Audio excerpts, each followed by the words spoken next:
Feature engineering में the second thing that we can do is create useful derived features.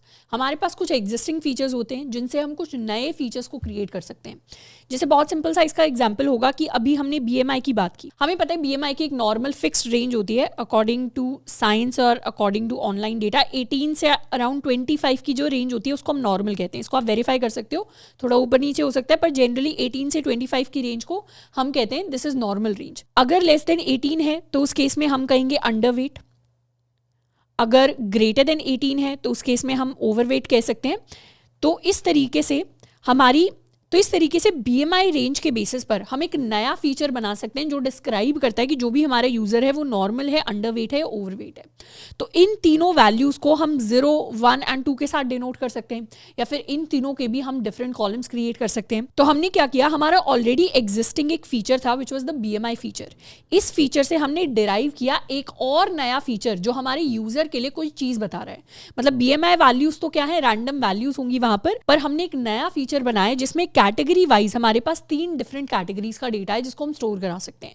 So this is one feature और this is one type of feature engineering that we can do with our data. इसके अलावा हम interaction features को भी create कर सकते हैं। Interaction features का मतलब है कि कभी कभी हमारे डेटा के अंदर हम ऑब्जर्व करते हैं कि कुछ पर्टिकुलर कॉलम्स हैं जिनके हो सकता है कुछ पर्टिकुलर वैल्यूज हमारे डिपेंडेंट वेरिएबल को, मतलब हमारे आउटपुट को ज्यादा अफेक्ट करती हैं। तो वहां पर उन वैल्यूज को अपने डेटा में और हाईलाइट करने के लिए हम न्यू इंटरैक्शन फीचर्स को बना सकते हैं। जैसे एग्जाम्पल के लिए अभी हमारे पास हमारा मेडिकल कॉस्ट का डेटा है। अब हम थोड़ा सा लॉजिकली सोच सकते हैं कि जहां पर भी हमारे यूजर्स की एज हाई है प्लस उसके साथ में वो यूजर स्मोकर भी है, वहां पर जनरली हमारी जो इंश्योरेंस कंपनी है उसके चार्जेस ज्यादा लगेंगे, मतलब उसकी कॉस्ट, मेडिकल कॉस्ट ज्यादा जाएगी ऐसे यूजर्स की। प्लस हम ऐसे भी सोच सकते हैं कि जहां पर यूजर का बीएमआई भी हाई है plus they are also a smoker, वहां पर भी इंश्योरेंस कंपनी को ज्यादा स्पेंड करना पड़ेगा। तो इस तरीके के इनसाइट्स कई बार हम डेटा से ड्रॉ करते हैं एंड वहां पर हम इन दोनों फीचर्स को मर्ज कर सकते हैं to create an interaction feature. तो ये दोनों फीचर्स एक दूसरे से इंटरैक्ट करते हैं एंड इनका जो इंटरैक्शन है उसको हमने कंबाइन कर दिया अपने डेटा के अंदर। तो इंटरैक्शन फीचर्स को हम चाहें तो अपने डेटा पर क्रिएट भी कर सकते हैं। Let's work with interaction features. तो इंटरैक्शन फीचर्स के अंदर अपना यही सेम डेटा ले लेते हैं एंड इसी सेम डेटा के अंदर हम क्या करेंगे, एक और अपने नए फीचर को ऐड करेंगे। नए फीचर को ऐड करने के लिए I can add 1 age underscore smoker value. तो उसके अंदर एक्स ऑफ एज की जितनी भी वैल्यूज हैं उन सबको हम मल्टीप्लाई कर देंगे, let's suppose x of smoker values के साथ। तो हमने क्या किया, ये एक नया फीचर ऐड कर दिया जिसके अंदर अगर एज हाई होगी और स्मोकर स्टेटस भी येस होगा, मतलब 1 होगा, तो मतलब जो भी यूजर जिसकी एज हाई है प्लस जिनके स्मोकर के लिए भी वैल्यू येस आ रही है उनके लिए हमें पता है कि चार्जेस की वैल्यू ज्यादा होनी चाहिए। तो उस केस में क्या होगा, एज स्मोकर की वैल्यू ऑब्वियसली यहाँ पर ज्यादा होने वाली है, उस फीचर की वैल्यू ज्यादा होगी, so that will impact our model. Similarly हम इसी तरीके का एक और फीचर क्रिएट कर सकते हैं which could be BMI smoker. तो जिन यूजर्स का बीएमआई हाई है plus they are also smokers, वहां पर भी हमारे चार्जेस की वैल्यू हाई होनी चाहिए। तो एक कॉम्बिनेशन ऑफ 2 फीचर्स हमारे मॉडल के लिए कुछ ना कुछ इम्पैक्ट लेकर आएगा। तो यहाँ पर एज को हम मल्टीप्लाई कर सकते हैं अपने एक्स ऑफ स्मोकर के साथ। लेट्स डू दिस एंड अपने एक्स डॉट हेड वैल्यू को देखते हैं।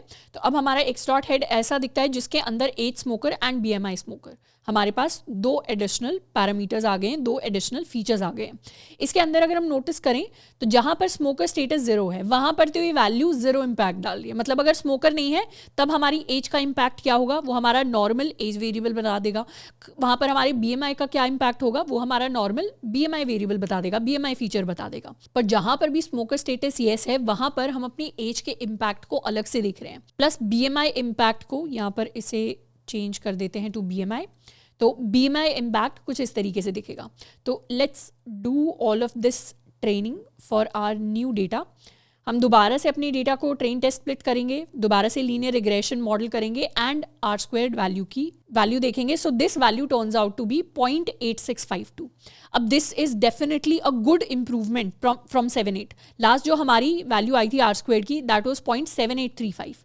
अब आ रहा है 0.86, मतलब ये जो हमने वैल्यूज़ को ऐड किया है, ये जो हमने इंटरैक्शन फीचर्स को यूज़ किया है, क्योंकि हमें डेफिनेटली पता है अगर हम रियल लाइफ डेटा की बात करें तो लॉजिकली हम सोच सकते हैं जहाँ एज हाई है, जहाँ स्मोकर स्टेटस भी है, जहाँ BMI भी हाई है, तो ऐसे यूजर्स के लिए डेफिनेटली किसी भी इंश्योरेंस कंपनी को इन जनरल ज़्यादा स्पेंड करना पड़ेगा। आउटलायर्स हमेशा होते हैं पर इन जनरल ज़्यादा स्पेंड करना पड़ेगा। तो वहाँ पर ऐसे फीचर्स को क्रिएट करने से हम अपने मॉडल को हेल्प कर रहे हैं टू मेक बेटर प्रेडिक्शंस। तो यहाँ पर वो मॉडल क्या कर पा रहा है, बेटर प्रेडिक्शंस कर पा रहा है। So this is how we improve our model with interaction features in feature engineering.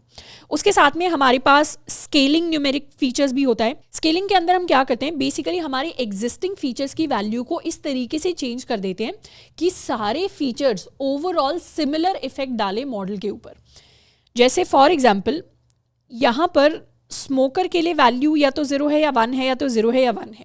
इसके साथ में अगर हमारे पास सारे यूजर्स की सैलरी भी होती तो सैलरी में तो वैल्यू लैक्स में भी हो सकती है, मल्टी लैक्स में भी हो सकती है, करोर्स में भी हो सकती है, कुछ भी वैल्यू हो सकती है सैलरी के अंदर।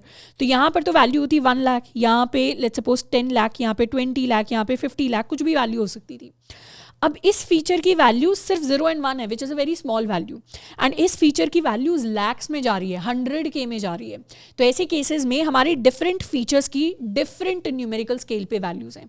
तो ये जो बड़ी वैल्यूज हैं ये हमारे मॉडल को ज़्यादा इम्पैक्ट कर सकते हैं। तो हम चाहते हैं कि जनरली हमारी जो इनपुट फीचर्स का स्केल हो वो सिमिलर सा स्केल हो, ताकि कोई भी एक फीचर हमारे मॉडल को डोमिनेट ना करे। तो वहाँ पर हम अपने न्यूमेरिक फीचर्स को स्केल करते हैं।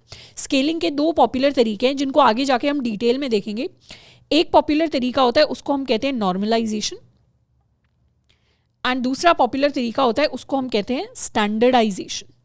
इनको हम आगे जाकर डिटेल में स्टडी करने वाले हैं। तो अभी के लिए these are the 2 terms that we can remember. उसके साथ में हमारे पास फीचर सिलेक्शन भी होता है। फीचर सिलेक्शन का मतलब है कोई भी फीचर अगर हमें अननेसेसरी लग रहा है, कोई भी फीचर अगर हमें लग रहा है कि हमारे मॉडल के ऊपर ज़्यादा इम्पैक्ट नहीं डालेगा। जैसे अगर हम स्टडी आवर्स के लिए, अगर हमारे पास किसी भी स्टूडेंट के स्टडी आवर्स एंड स्कोर का डेटा है, तो वहाँ पर हमें पता है स्टूडेंट का फेवरेट कलर अगर हमारे डेटा के अंदर है वो स्कोर के ऊपर ज़्यादा इम्पैक्ट नहीं डालेगा। तो ऐसे केसेस के अंदर हम अपने फीचर्स को डिलीट कर सकते हैं, हम अपने फीचर्स को रिमूव भी कर सकते हैं, क्योंकि सारे फीचर्स हमारे मॉडल की परफॉर्मेंस में इक्वली कॉन्ट्रीब्यूट नहीं करते। कुछ फीचर्स ज़्यादा कॉन्ट्रीब्यूट करते हैं, कुछ फीचर्स बिल्कुल भी कॉन्ट्रीब्यूट नहीं करते, कुछ फीचर्स कुछ केसेस में नेगेटिव कॉन्ट्रीब्यूशन भी दे रहे हैं। तो ऐसे में जब भी हम मशीन लर्निंग कर रहे होते हैं हमें बहुत सारा हिट एंड ट्रायल करना होता है to actually do feature engineering. In fact सिर्फ फीचर इंजीनियरिंग करने के लिए नहीं, और भी काफ़ी सारी चीज़ें होती है मशीन लर्निंग के अंदर जिसमें बहुत सारा हिट एंड ट्रायल इन्वॉल्व होता है। क्योंकि जब भी हम बहुत सारे डेटा के साथ डील कर रहे हैं, जब भी हम डिफरेंट एल्गोरिथम्स के साथ डील कर रहे हैं, हम फुल एक्यूरेसी के साथ 100% श्योरिटी के साथ प्रिडिक्ट नहीं कर सकते कि यही चीज़ करने से हमारे मॉडल का आउटपुट इंप्रूव होगा या इतना इंप्रूव होगा। इस चीज़ की मशीन लर्निंग के अंदर, डीप लर्निंग के अंदर एज सच कोई गारंटी नहीं होती।